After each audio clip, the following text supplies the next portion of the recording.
Assalamualaikum teman-teman. Nah, hari ini kita akan belajar dengan tema kebun buku.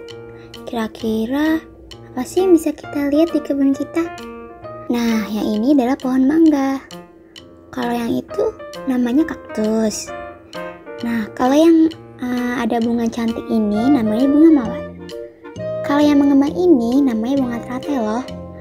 Nah, mereka ini sebenarnya sama-sama jenis tanaman, namun mereka berbeda.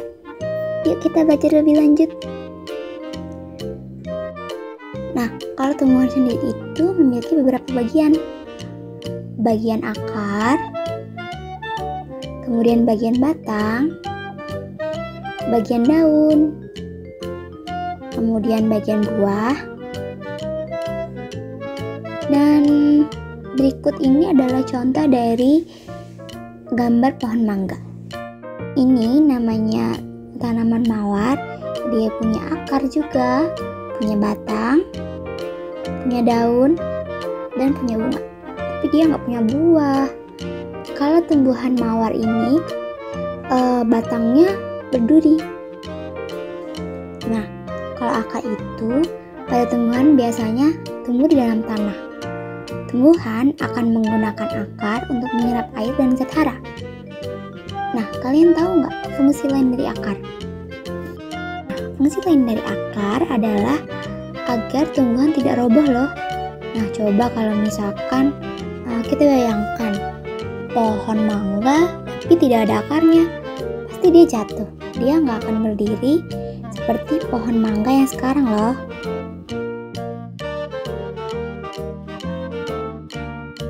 Nah, setelah kita mengetahui tentang akar, kemudian batang pada tumbuhan itu ada berbagai macam loh. Jadi ada yang lunak, ada yang keras, ada yang bercabang, dan juga yang tidak. Nah, ayo teman-teman kita lihat beberapa batang pada tanaman tersebut. Untuk tanaman bayam, jadi bayam sendiri itu adalah tanaman yang berair dan mudah patah. Ayo, siapa yang biasanya lihat ibu lagi masak sayur bayam? Nah, kalau kalian perhatikan, tanaman bayam yang dimasak oleh ibu itu lengkap loh, dari batang hingga daun, bukan? Nah, kecuali bagian akar jangan dimakan ya. Nah, bagian selanjutnya yaitu bagian daun.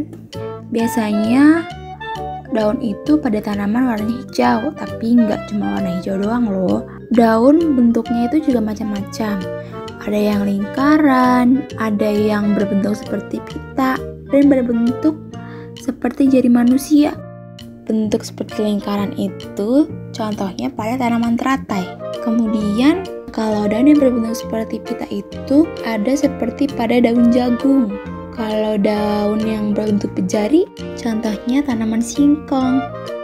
Kaktus itu daunnya biasanya berbentuk duri. Jangan coba-coba pegang ya. Tumbuhan itu juga seperti kita loh, yang bisa tambah tinggi dan juga tambah besar. Contohnya saja seperti tanaman cabai.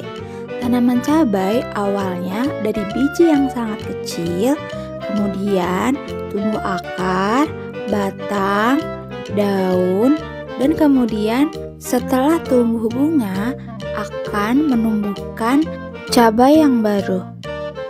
Nah, di dalam buah cabai yang baru ada biji cabai juga yang kemudian bisa kita tanam lagi. Lalu, kalian tahu tidak, ada tanaman yang tumbuhnya langsung dari daun, bukan dari biji. Tanaman ini namanya cocer bebek. Daun cocer bebek yang sudah dewasa kemudian akan menumbuhkan tunas. Nah, tunas yang tumbuh di bawah daun kemudian akan menjadi cocer bebek. Yuk, selanjutnya kita lihat tanaman pohon pisang. Pohon pisang tumbuh dengan tunas. Biji yang ditanam akan menghasilkan akar, dan akar akan menumbuhkan tunas. Tunas kemudian akan menjadi tanaman pisang yang baru. Kesimpulannya apa sih? Apa saja sih dibutuhkan oleh tumbuhan? Yaitu air, sinar matahari. Tanaman harus diberi air loh, kalau tidak nanti mereka layu. Namun, ada tanaman yang memerlukan sedikit air, namanya kaktus. Kaktus bisa hidup di gurun juga loh.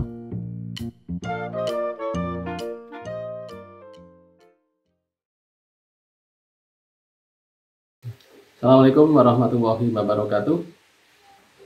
Menanggapi video yang dibuat oleh unit 43 KKN UII sebagai berikut, sudah cukup inovatif dan menyenangkan. Itu bisa disambut gembira oleh anak-anak SD terutama kelas 2. Tapi perlu ada masukan di sini. Tema kebunku menurut saya masih terlalu luas ya, bisa dipersempit lagi misalnya, karena itu nanti akan butuh waktu yang sangat lama. Mungkin dicari dengan atau dispesifik lagi dengan subtema apa gitu, yang terutama dalam tema kebunku tadi. Dan mungkin kalau misalnya untuk pembelajaran 1 hari ya, pembelajaran 1, pembelajaran 2, atau yang 3-6 gitu. Itu tanggapan dari saya. Selamat buat unit 43 yang sudah membuat video pembelajaran di kelas 2 ini. Mudah-mudahan bisa membantu di kemudian hari, membantu pembelajaran di kelas 2 sekolah dasar. Tetap semangat dan tetap berprestasi.